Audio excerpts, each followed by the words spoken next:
तारकासुर और उसकी पत्नी की कथा शिव पुराण की अनेक कथाओं में से एक प्रमुख कथा है तारकासुर और उसकी पत्नी की, जो हमें यह सिखाती है कि चरित्रहीनता और स्वार्थी आचरण अंततः विनाश की ओर ले जाते हैं। तारकासुर का अभ्युदय और वर्चस्व। तारकासुर एक बलशाली राक्षस था जिसने कठोर तपस्या और तप के माध्यम से ब्रह्मा जी से वरदान प्राप्त किया। उसने ब्रह्मा जी से यह वरदान मांगा कि उसे केवल शिव पुत्र ही मार सके। ब्रह्मा जी के वरदान के बाद तारकासुर ने अपने अद्वितीय शक्ति के बल पर तीनों लोकों में आतंक मचा दिया। देवता और मनुष्य सभी उसकी शक्ति के आगे नतमस्तक हो गए।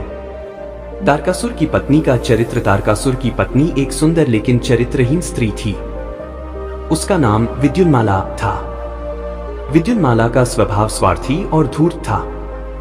उसने अपने स्वार्थ के लिए कई अनुचित कार्य किए, जिनमें अन्य पुरुषों से संबंध बनाना, छल और कपट करना शामिल था।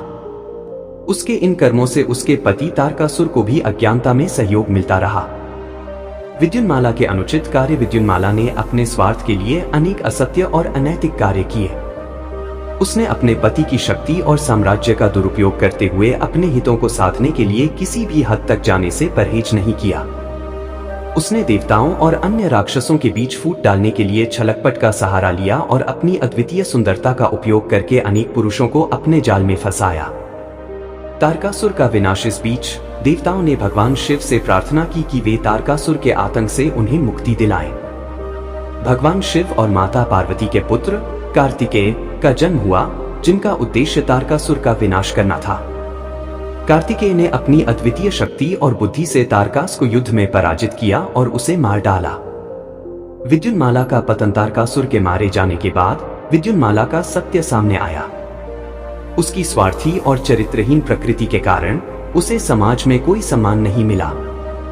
उसकी सभी धूर्तताएं और छलकपट उजागर हो गए और अंततः उसे समाज से बहिष्कृत कर दिया गया। विद्युन्माला का पतन इस बात का प्रतीक बन गया कि अनैतिकता और स्वार्थ का मार्ग अंततः विनाश की ओर ले जाता है। कथा का संदेश। शिव पुराण की इस कथा से हमें यह महत्वपूर्ण संदेश मिलता है कि चरित्रहीनता और स्वार्थी आचरण के परिणाम सदैव विनाशकारी होते हैं। विद्युन्माला का जीवन एक उदाहरण है कि चाहे वह कितनी भी शक्तिशाली क्यों न हो, लेकिन अगर उसके कर्म अनैतिक और स्वार्थी हैं, तो उसे अंततः उसका दुष्परिणाम भुगतना ही पड़ता है। नैतिकता और सही आचरण का महत्व। शिव पुराण की यह कथा हमें नैतिकता और सही आचरण के महत्व को समझाती है। यह हमें सिखाती है कि हमें अपने कर्मों में सच्चाई और ईमानदारी का पालन करना चाहिए। चाहे परिस्थितियां कितनी भी कठिन क्यों न हो, हमें सच्चाई का मार्ग नहीं छोड़ना चाहिए।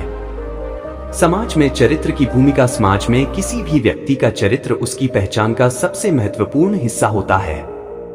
विद्युन्माला के चरित्रहीनता ने उसे समाज में बहिष्कृत कर दिया, जो यह दर्शाता है कि समाज में सम्मान प्राप्त करने के लिए नैतिकता और सच्चाई का पालन अनिवार्य है। विद्युन्माला की कहानी एक चेतावनी के रूप में है कि यदि हम अपने आचरण में सच्चाई और ईमानदारी को बनाए नहीं रखते, तो हमें भी इसी प्रकार के दुष्परिणाम का सामना करना पड़ सकता है। आधुनिक संदर्भ में कथा का महत्व। आज के समय में भी जब हम इस कथा को पढ़ते हैं, तो यह हमें अपने जीवन में नैतिकता और सही आचरण को बनाए रखने की प्रेरणा देती है। चाहे हम किसी भी क्षेत्र में हों, हमें अपने कर्मों में सच्चाई और ईमानदारी का पालन करना चाहिए। विद्युन्माला की कथा हमें यह याद दिलाती है कि अनैतिकता और स्वार्थ का मार्ग हमें कभी भी स्थायी सुख और सफलता नहीं दे सकता। इस प्रकार शिव पुराण की यह कथा न केवल पौराणिक काल की घटनाओं का वर्णन करती है, बल्कि हमें अपने जीवन में सही और गलत का अंतर समझने और सही मार्ग पर चलने की प्रेरणा भी देती है।